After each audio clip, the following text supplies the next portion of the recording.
Being in a sulk with your other half, pretty common in most relationships, right? Well, one couple's story has gone viral because the man has I shouldn't laugh. He's refused to speak to his wife for 23 years. And the reason is, this bit is actually quite serious. The reason is he was jealous of the attention that she had been giving the children. What do you make of this story?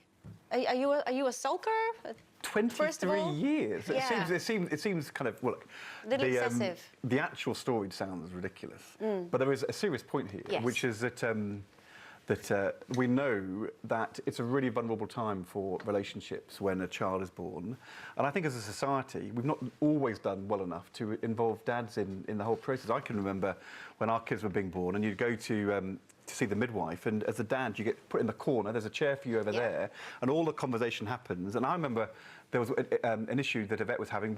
It was mild preeclampsia, and actually I could have been quite helpful to be part of this conversation, but because I was the father I was sort of stuck over there.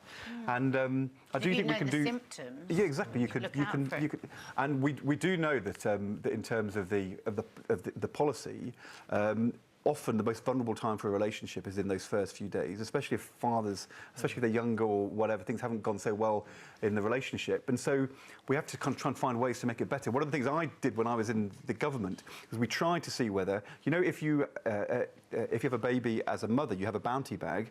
We ought to have bounty bags for dads. That's right. Which might give them a cigar, but also information, support. I think you need to make dads feel as though they're part of the process, and that's how you stop them feeling... Part of a broader conversation about getting men more emotionally literate. You know, we know that the biggest killer of young men is suicide, and part of that is not being sufficiently emotionally articulate. So it's a big issue. But we need to get men more capable of communicating. It's such a big problem, I think. It's a huge issue with men's health as well. Exactly so. Actually, to admit that you need to go and have a check is often the biggest step a man has to make. But it's interesting as well, you talk about the bag that women are given in hospital, and you know, the fact that it's full of information, it's got advice there, because obviously they're thinking about women and postnatal depression and that sort of thing. But maybe it doesn't take into account that obviously men can suffer after the birth of a child, not just through, I know we talked about the story in Japan, through maybe feeling a little bit left out, but through feeling displaced or well, imagine you go from, you know, I mean, when I think back to when I first had my babies, Mark will say it took him maybe 18 months, 2 years to really connect to that, to them, because I was breastfeeding. You know, it used to be me and him, and then suddenly it's this in between on my breast, and yet men are told that they're not really supposed to have any opinion about that. And I mean, one of my friends' most tragic story. Her husband had desperately wanted a son. She was worried the whole way through her pregnancy that she would deliver a son.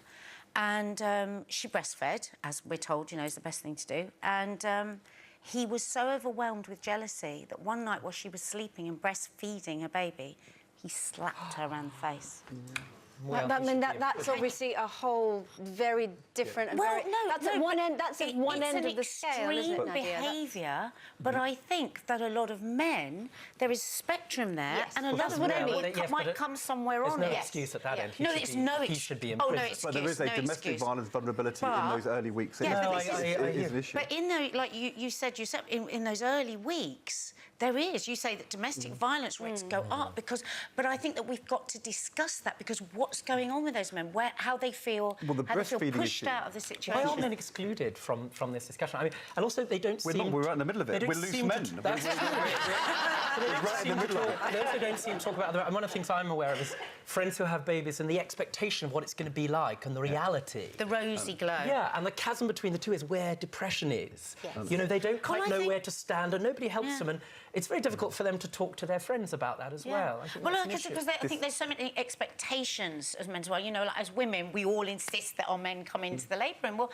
I think for some men, it's not right for them to be in the labour room. I mean, it can be a very traumatic place. You can be screamed at, punched, spat at, sworn at, thrown out. Sorry, Mark.